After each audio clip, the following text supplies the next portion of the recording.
Dear ex.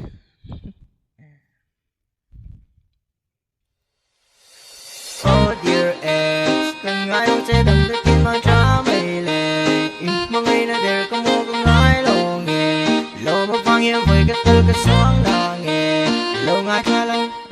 mà đã khang cái đi ni in cả, mà ngày che in miếng kia mang in kum na, ăn cả khang luồng liam mà sẽ tu na min liam ta, nát tu ria đôi nó khan liam ta, liam nia liam in lunga isiam ser nung hian, đầm ni reng này to long, mà sẽ long so ke hafin ta ngay to long che mong ai na der phang nat na to song te to da na chim ta mong tra le liam ro le mong tra le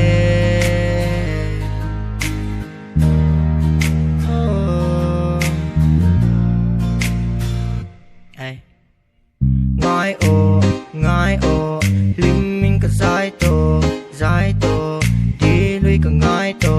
ngài to lo. Oh dear ex, ka ngài đâu che đầm tới kim mang trả mày lệ, mang ngày na der ka mo ka ngài lo nghe, lo mà vang hiên mười ka tơ ka xuống na nghe, lâu ngài kha lắm, nắng vàng nát na ka tor zong te, ni zat ta ka chang ta nghe, ka ni zat ta nát non le ka tum to lo, ino to hu ka lim ve hun nát ling ta nun lui zong te tu na zong liam ta ka hil ta mang tra le liam ro le mong tra le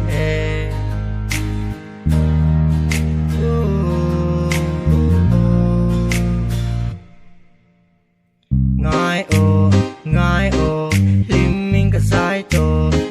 to đi lui ka ngài to lo.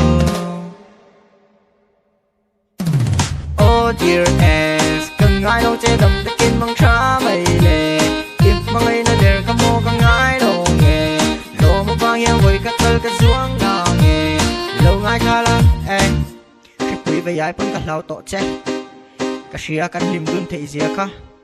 mà xe ka chiang mang ngày na der vanga kan at zia ka,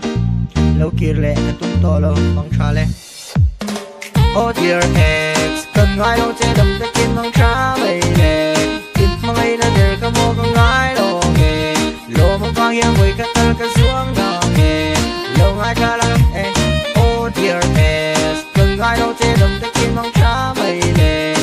mang ngày na der ka mo ka ngài lo nghe, lo mà vang hiên với ka tơ ka xuống na nghe, lâu ngài kha la